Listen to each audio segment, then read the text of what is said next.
Você sabe quando juntam queijo com goiabada? Ou quando você encontra aquela peça certa que faltava para encaixar no quebra-cabeças?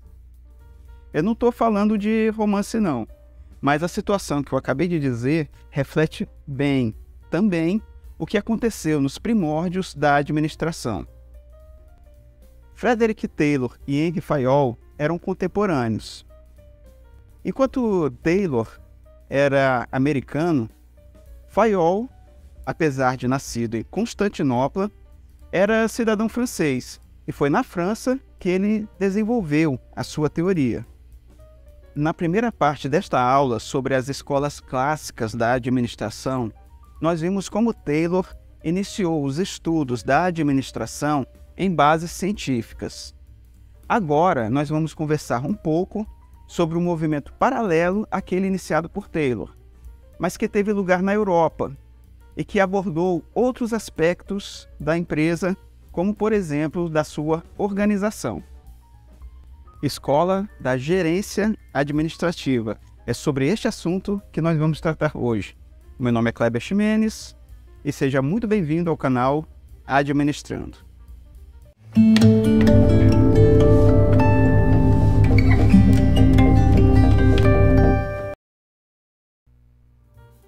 Antes de a gente passar para a videoaula, um recado. Este vídeo tinha inicialmente mais de 1 hora e 20 minutos de duração.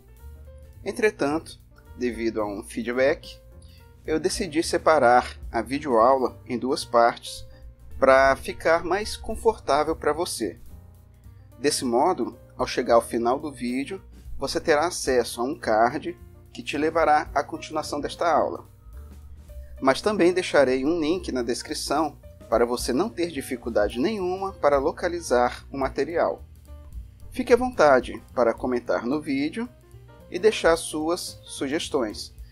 Isso é muito importante para a melhoria da qualidade das nossas aulas e para garantir um conteúdo de excelência para você. A abordagem da gerência administrativa é também chamada de escola clássica ou de escola fisiologista. Esta última denominação lhe é dada por causa da ênfase que essa abordagem dava à estrutura física das organizações. Ela surgiu de forma autônoma e mais ou menos ao mesmo tempo em que a abordagem da administração científica surgia nos Estados Unidos. Nesta aula nós escolhemos denominá-la de abordagem da gerência administrativa, seguindo a denominação dada por Teixeira, Salomão e Teixeira. O nome de abordagem da gerência administrativa se dá porque o seu foco está na atuação gerencial do administrador. Podemos dizer que as descobertas das 2 abordagens clássicas se desenvolveram mais ou menos ao mesmo tempo e de forma complementar uma à outra. Do mesmo modo que Taylor e seus companheiros, Fayol desbravará caminhos jamais trilhados do conhecimento administrativo, sendo um gigante pioneiro da nova ciência. É claro que o que valeu para os scholars da administração científica vale também para Henry Fayol, que cometeu o erro de confiar demais nas suas próprias impressões. Um risco que corre aqueles que desbravam trilhas novas, lançando-se corajosamente ao desconhecido e deixando aos seguidores uma nova perspectiva a ser estudada, avaliada e considerada diante de outras alternativas. Haverá uma sessão especial desta aula para a gente discorrer sobre as relações entre as 2 abordagens da administração clássica. Mas, desde já, é importante chamar a atenção para que, enquanto a abordagem da administração científica tem uma visão microscópica da empresa, podemos dizer que a gerência administrativa estuda o fenômeno empresarial a partir de uma visão macroscópica e mais próxima daquilo que nós possamos chamar de fato de uma teoria da administração. Henry Fayol tinha pais franceses, mas nasceu em Constantinopla em 29 de julho de 1841 e formou-se aos 19 anos como engenheiro na Escola Nacional de Minas, Saint-Étienne, e foi admitido como engenheiro no mesmo ano na Comentre e Fauchambault, uma empresa de mineração na qual trabalhará toda a sua vida. Nesta empresa, ele galgou diversas funções gerenciais, até chegar ao posto de diretor-geral da então empresa de mineração Comentre, Fauchambault e Decazeville. Quando Fayol chegou à direção-geral da Comentre, Fauchambault e Decazeville, a empresa estava praticamente falida, mas ele a recompôs rapidamente com a aplicação dos seus princípios. A manifestação pública das suas ideias ocorreu em 1900 no Congresso Internacional de Minas e Metalurgia, no qual ele expôs a sua preocupação com os aspectos administrativos da exploração industrial, que, segundo ele, estavam sendo ignorados ou relegados. No seu discurso, Fayol chamou a atenção da audiência para a necessidade do ensino de uma administração racional para os ocupantes de funções gerenciais. Entretanto, será apenas em 1916 que Fayol publicará a sua Administration Industrielle et Générale, na qual expôs a administração experimental, como ele chamava a sua doutrina. Em 1918, Fayol se aposentará da Comentre, Fauchambault e Decazeville, após 58 anos de dedicação profissional, dos quais 30 como diretor-geral da companhia. Entretanto, mesmo em idade avançada, Henri Fayol não se aposentou de todo, sendo que em 1919 ele foi contratado pelo governo da França para realizar um estudo da organização do Departamento de Correios, Telégrafos e Telefones. E em 1922 fundou o Centro de Estudos Administrativos. Infelizmente, o Centro de Estudos Administrativos parece não ter logrado tanto sucesso na disseminação de suas ideias e no incentivo ao estudo da administração, que Fayol pretendia ardentemente ver popularizado. Fayol demonstrou que uma educação exclusivamente de natureza técnica não correspondia às necessidades gerais das empresas e que era necessário o desenvolvimento de uma doutrina da administração. Inclusive, ele pretendia que o ensino da administração se desenvolvesse desde os primeiros anos da educação até o nível superior. O autor Benedito Silva, cuja referência você pode consultar no nosso material de apoio aqui no link da descrição, lamenta que Fayol sequer tenha sido reconhecido em seu próprio país e de que o Centro de Estudos Administrativos só tenha durado até o ano da sua morte, fundindo-se a partir daí ao Comité de l'Organisation Française, fundado pelo taylorista Henri Le Chatelier, o qual é acusado pelo mesmo Benedito Silva de ter sistematicamente ignorado Fayol, o que parece certo, uma vez que todo o acervo do Centro de Estudos Administrativos se perdeu. Henri Fayol, desde os seus primeiros momentos ocupando cargos gerenciais, adotou o costume de observar as situações corriqueiras do dia a dia organizacional e formular assertivas gerais a partir daí. Como foi o caso, por exemplo, de uma determinada vez em que um cavalo de um setor da mina em que ele trabalhava quebrou a pata. Fayol então pediu a substituição do cavalo, mas a pessoa responsável por realizar a substituição negou o pedido, alegando que o seu superior hierárquico, que deveria autorizar a substituição, não estava presente e que não tinha ninguém designado para substituí-lo em suas ausências. Desse evento, Fayol concluiu: a autoridade deve estar sempre representada. Todo chefe deve ter um substituto designado. Seguindo este método indutivo, Henri Fayol concluiu que as empresas possuem 6 funções básicas e que a administração possui 14 princípios gerais, enquanto existem 16 deveres administrativos que os gestores devem conhecer e aplicar. Como eu comecei a dizer um pouco antes, Fayol concluiu que, independentemente do tamanho, da natureza pública ou privada e da complexidade de uma empresa, pode-se identificar em qualquer empresa a existência de 6 operações básicas, as quais convencionou-se chamar de funções básicas da organização. Essas funções básicas seriam as operações técnicas, as quais tratam da produção de bens e serviços, operações comerciais, que se preocupam com compra, venda, trocas e permutas, operações financeiras, que são as responsáveis pela procura e administração e gerenciamento de capitais, operações de segurança, que buscam garantir a proteção dos bens da empresa e das pessoas,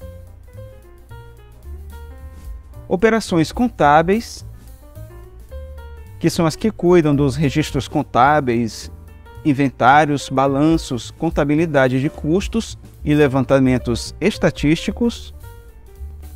E, por fim, as operações administrativas, que são as operações de integração das demais funções.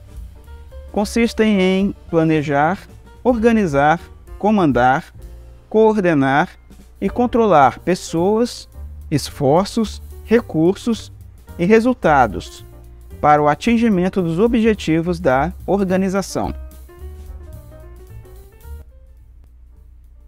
Adalberto Chiavenato, que é um dos autores de administração brasileiros mais respeitados, considera que a visão de Fayol sobre as funções básicas da empresa encontra-se ultrapassada, uma vez que ocorreram refinamentos técnicos dessas funções no decorrer do tempo, devido às novas necessidades empresariais que foram surgindo.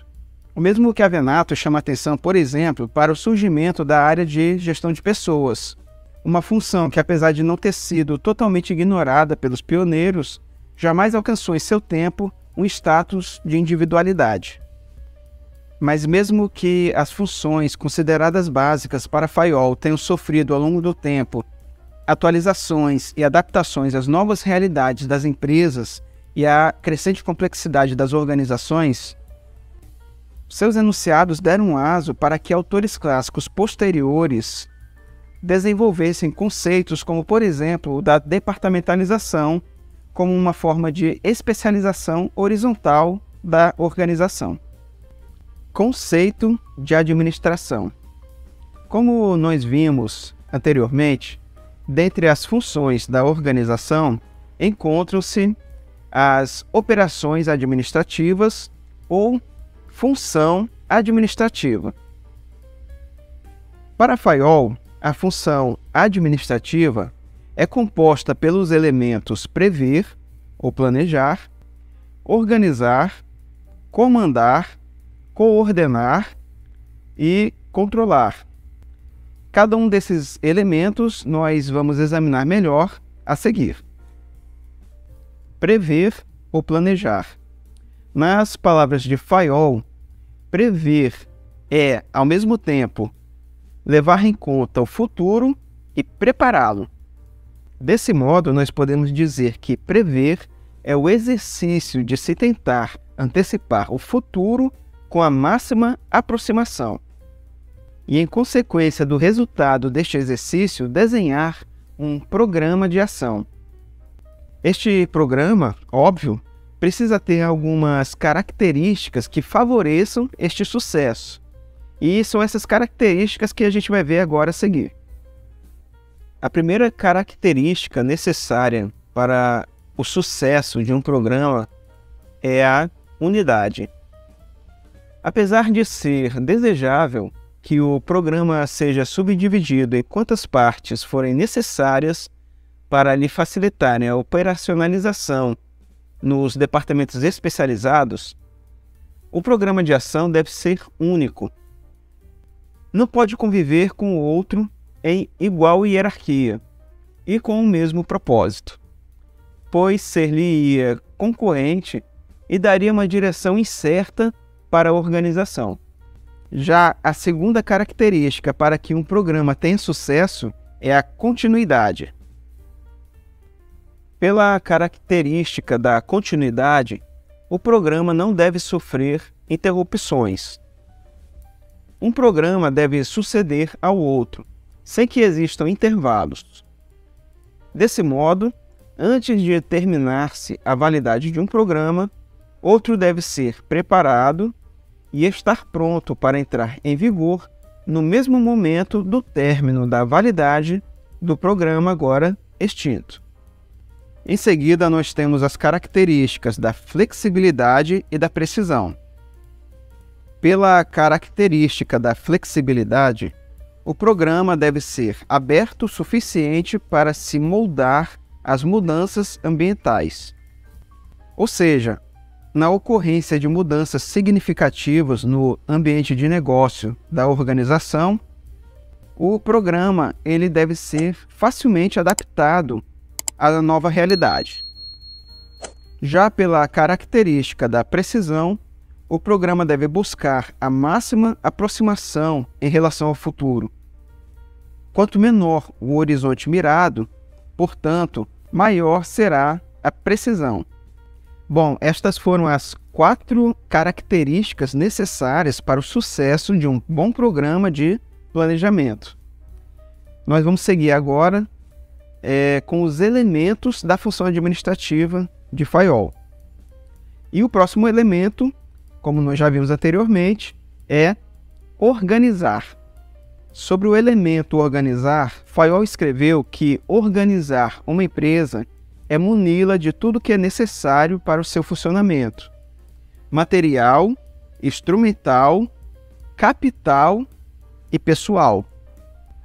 Organizar é também definir e estabelecer a estrutura geral da empresa, tendo em vista o seu objetivo, o seu funcionamento e seu andamento futuro, tal como previsto no planejamento.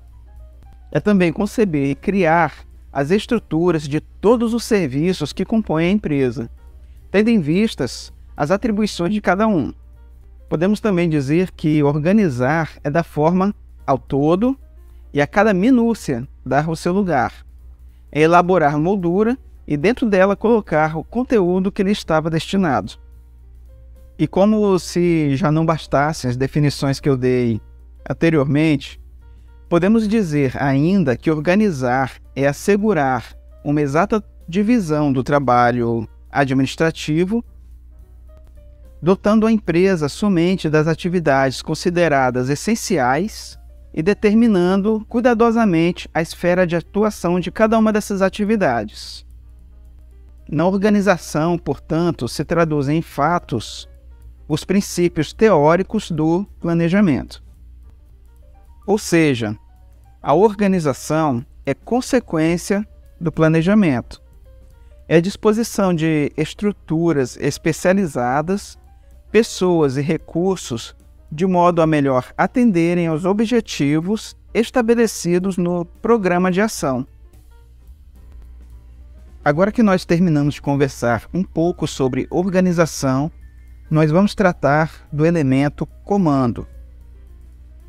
Para FAIOL, o conceito de comando é simples. Comandar é dirigir pessoas. Segundo FAIOL, o corpo social é o mais importante elemento das organizações.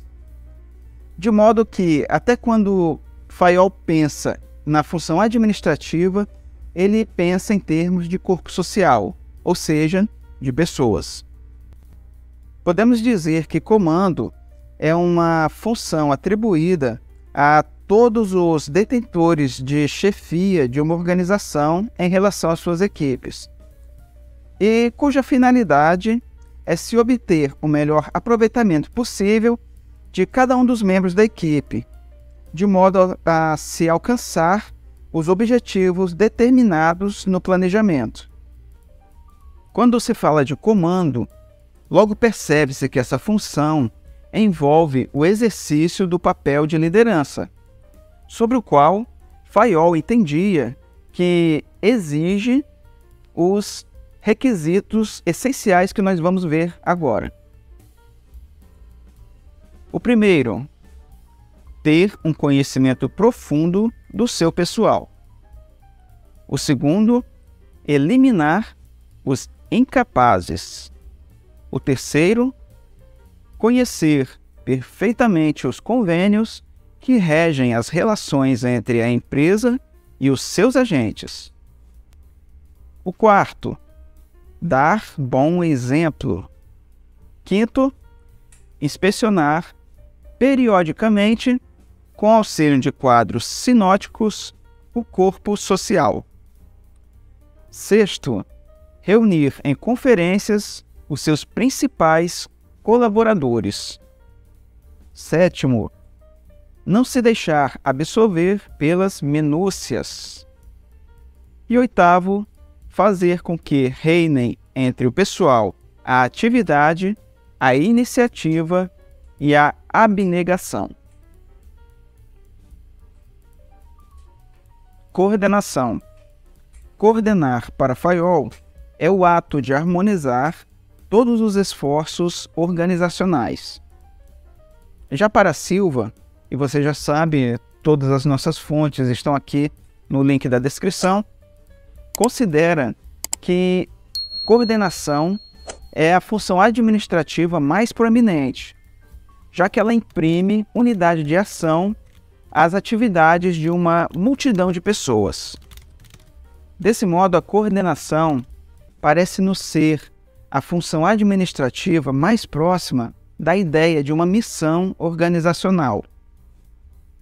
Na verdade, a missão, ela afirma qual é o propósito de uma organização, enquanto a coordenação, ela cuida de direcionar todos os esforços da organização para o cumprimento da missão.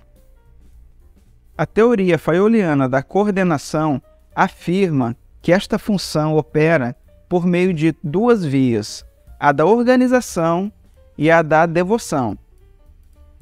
A via da organização refere-se à estrutura hierárquica, pela qual a coordenação se dá de cima para baixo, mediante as ordens e controles a que cada chefe submete os seus subalternos. Já a via da devoção refere-se ao senso de propósito, do qual espera-se estar imbuído cada membro da organização, tanto líderes como subordinados. O problema de coordenar fica maior à medida que a organização torna-se mais complexa e passa a contratar mais pessoas. Nessa situação, é fácil que se perca o senso geral de propósito, acontecendo normalmente que pessoas e até mesmo divisões inteiras passem a buscar seus próprios propósitos em detrimento da missão organizacional. Dessa forma, a gestão, em todos os níveis hierárquicos, deve zelar por manter o senso geral de propósito, utilizando-se para isto das duas formas de coordenação, ou seja, o da via estrutural, que é a da organização hierárquica, e o da via psicológica, ou seja, o da devoção. Controle. Controlar é cuidar para que as coisas aconteçam em conformidade com as regras estabelecidas e com as ordens dadas. Nós podemos dizer de outra forma que controlar é garantir que os padrões estabelecidos no planejamento mantenham conformidade com o previsto, corrigindo-se os desvios e eliminando-se os desperdícios. O controle ele deve ser realizado no tempo certo e oportuno para ser eficaz.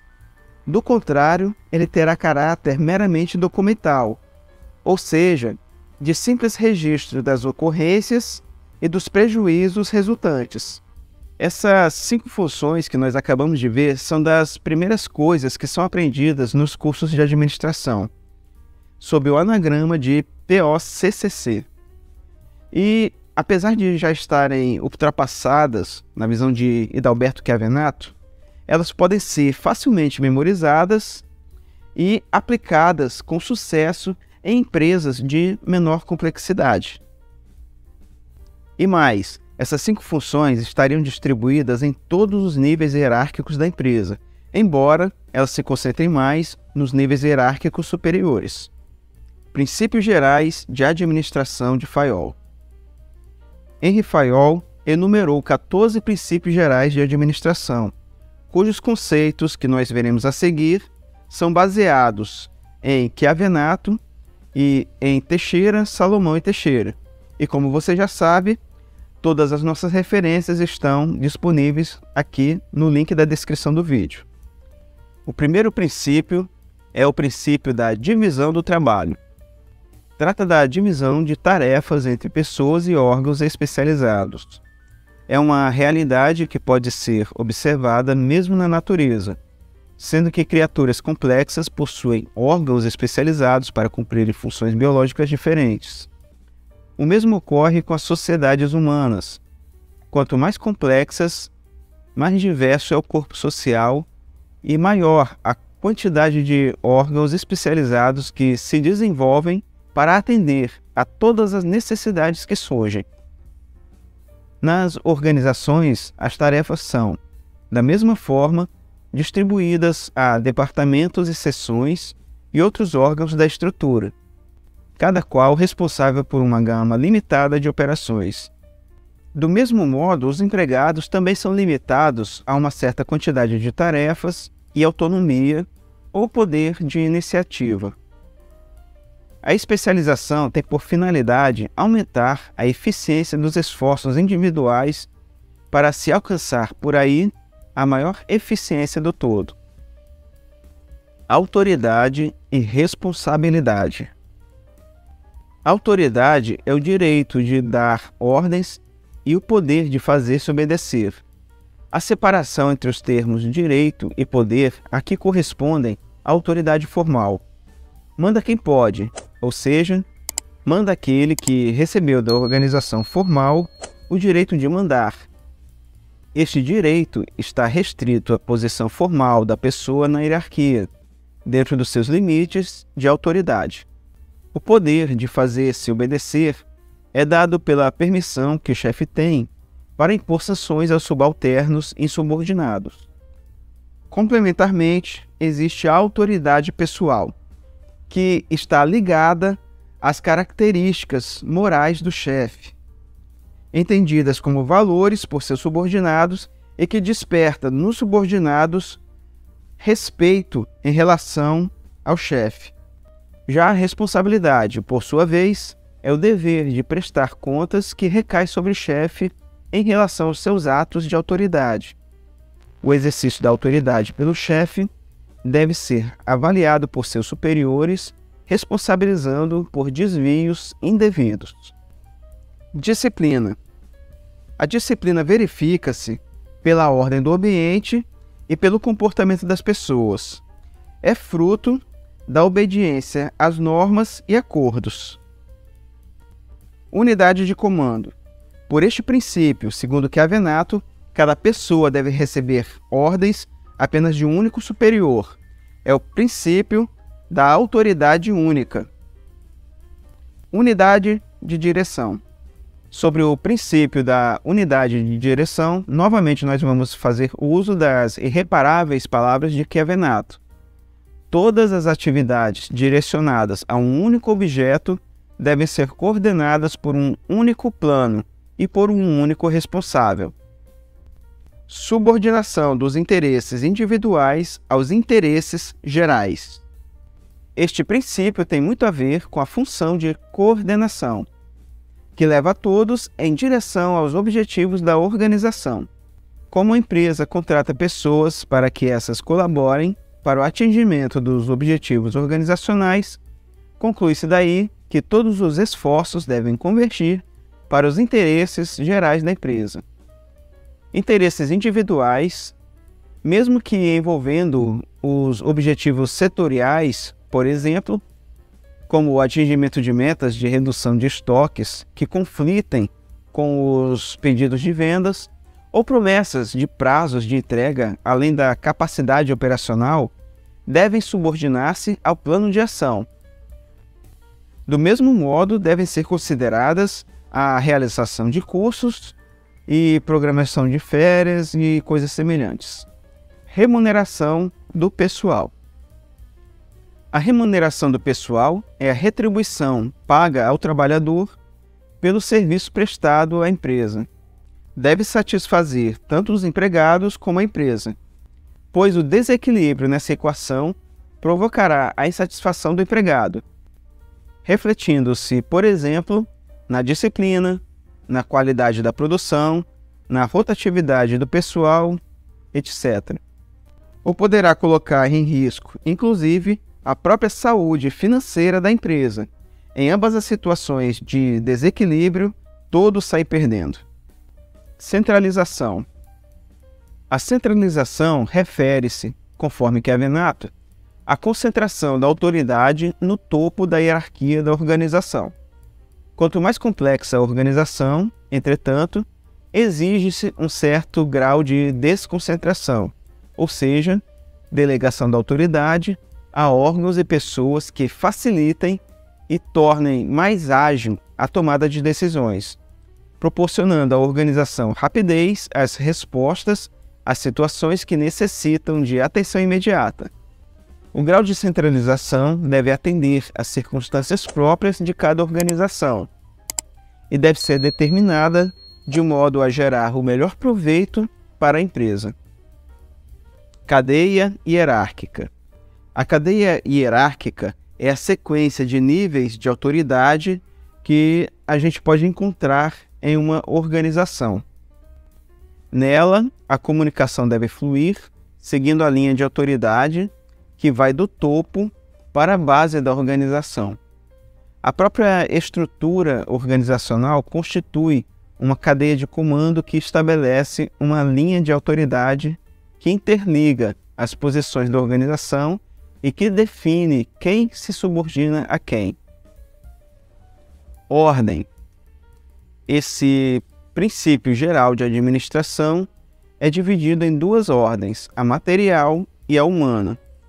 Para a ordem material, a máxima é um lugar para cada coisa e cada coisa em seu lugar. E para a ordem humana, um lugar para cada pessoa e cada pessoa em seu lugar. Por este princípio, nós aprendemos a alocar os recursos da empresa de forma mais produtiva, atentando para a adequação de cada coisa e pessoa à tarefa a que melhor se destina e no lugar mais adequado do fluxo organizacional. Isso inclui tanto a ideia de layout como as de função e de hierarquia. Princípio da equidade. Para Teixeira, Salomão e Teixeira, a justiça é a realização das convenções estabelecidas. Entretanto, nós podemos concordar que não há como aplicar as convenções estabelecidas a todas as situações fáticas, não é verdade? Então, para que não haja descontentamento do pessoal, a justiça deve ser equilibrada com benevolência. Dessa forma, equidade é o resultado da combinação da benevolência ou amabilidade com a justiça para se alcançar a lealdade do pessoal. Estabilidade do pessoal. Exige-se tempo para que uma pessoa possa aprender e passar a exercer um determinado trabalho com um bom desempenho. A rotatividade de pessoal, portanto, como explica Chiavenato, é prejudicial para a eficiência da organização. Por isso, é desejável que as pessoas com bom desempenho mantenham-se por um longo tempo aplicando as suas experiências dentro da organização. Princípio da iniciativa. Para Teixeira, Salomão e Teixeira, iniciativa é a capacidade de conceber e executar. Já para Chiavenato, todas as pessoas devem ser encorajadas a ter iniciativa, dentro dos limites impostos pela necessidade de autoridade e disciplina. Espírito de equipe. A harmonia e união do pessoal constituem fonte de vitalidade para a organização. Deve-se, portanto, incentivá-las. Nós podemos dizer que esses 14 princípios continuam sendo válidos para a prática administrativa, tendo sido eles revistos, aprimorados e revalorizados na atualidade.